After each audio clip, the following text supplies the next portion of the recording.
लेके चलो बिरहा के तरफ, लेकिन एगो और नई गीत आवे वाला बा। हमार प्यार बड़ा बाउर चीज है।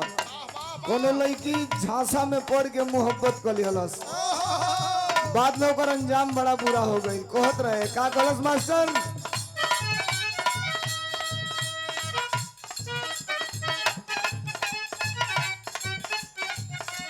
इस 100 रुपया हमारे मुलायम भैया के तरफ से बहुत धन्यवाद बा, बहुत नमस्कार बा।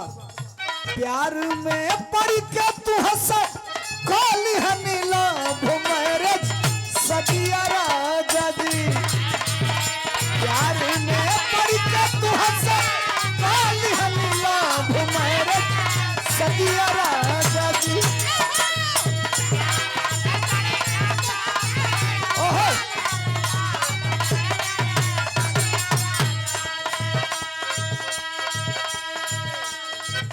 ये इंद्रासन यादव जी मुजरी खुर्द की ऐतिहासिक धरती से 100 रुपयों का पुरस्कार। नमस्कार प्रणाम आप सबके, नमस्ते प्रणाम। मास्टर प्यार में पड़ के तू हंस काली हनीला भुमरज सदिया राजा जी। तका में उमर में दिहला कमर में दर्दिया राजा जी। तका में चलो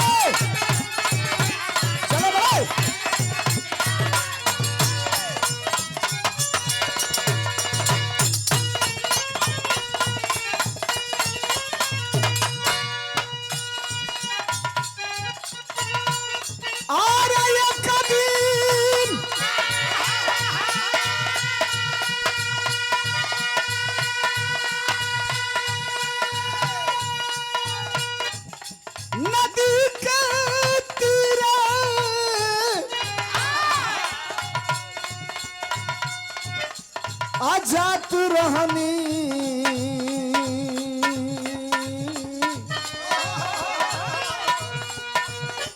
अरे धीरे हो धीरे।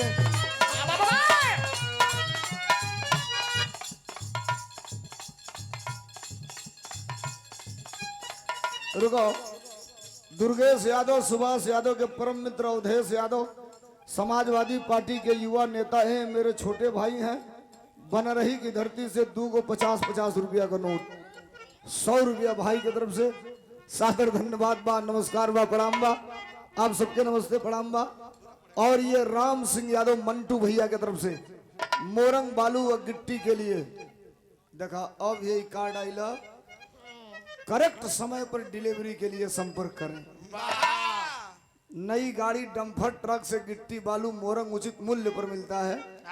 महादहा पेट्रोल पंप सलेमपुर देवरिया। भाई की तरफ से बहुत बहुत धन्यवाद बा, बहुत बहुत नमस्कार बा। आवा मास्टर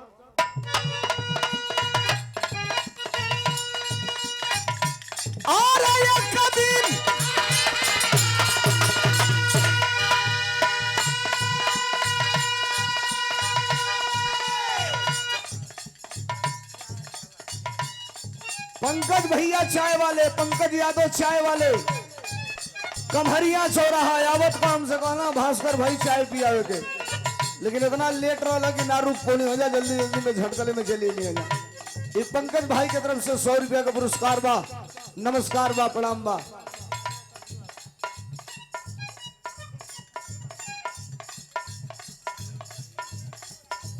राम प्रवेश यादव, ए टुनू, जिस बात से मुझे एलर्जी है, राम प्रवेश यादव सब्जी वाला भाई की तरफ से 51 रुपया का पुरस्कार। का कर बोलो 50 किलोमीटर चल ली वो सड़क पकड़ के गाड़ी से, तो कहीं देखे के ना मिली कि आपका ध्यान किधर है। गाय भैंसी के दूध की दुकान इधर है, घी की दुकान इधर है। इतनी गरी हर 5 डेग पर दाहिने बाएं बोर्ड लिखल मिला था, आपका ध्यान किधर है। कंपोजिट देसी दारू की दुकान इधर है। आपका ध्यान किधर है। मधुशाला इधर है। आपका ध्यान किधर है। महा ठंडी बियर की दुकान इधर है। 51 रुपया सब्जी वाले भैया की तरफ से। दिन भर डॉड़ी मरले वही साझी का 75 रुपया वही में चल गई। भाई की ओर से बहुत धन्यवाद, बहुत नमस्कार। नहीं बेइज्जती ना, ये भाई से हम ए भाई क्षमा चाहता नहीं। ये विशाल कुमार यादव, प्रदेश सचिव Mulayam Singh Yadav, youth brigade, gram Bharauli की ऐतिहासिक धरती से ये भाई की तरफ से 100 रुपयों का पुरस्कार। भैया के सादर प्रणाम बा, नमस्कार बा। एक निवेदन मैं आपसे कर रहा हूं, सुनिएगा। ए झाल, एक बिरहा हमसे सुनिएगा, और बिरहा के बाद कुछ नौजवानों की डिमांड है कि एक आध लाइन साइकिलियो वाला हो जाइए। अब बेगा देव तो हम जानते, रुक जा, हम बुझत नहीं ज्यो गौली की आधा लोग उठ के चौल बिरहा की बात ओके सुनाई। जैसे बिरहावा की बदवाई गौली है ना, बोलम का टेढ़ बा बेला नवा, तो बिरहावा के बदवा दो लाइन होके गा देव, सुन लिया लोग। गाना बड़ी बात नहीं है। 2021 में जब मुझे प्रदेश अध्यक्ष बनाया गया, तो कैसे राम जी,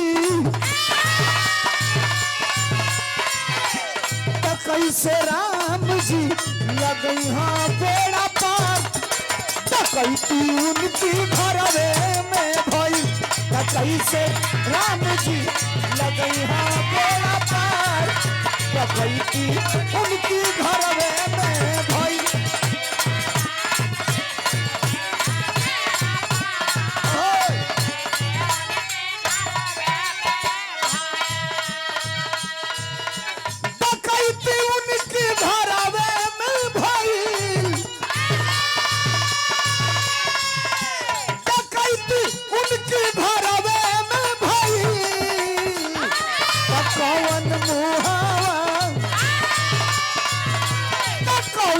मुहावा देखाई सरकार, तकवन मुहावा देखाई सरकार, तकैती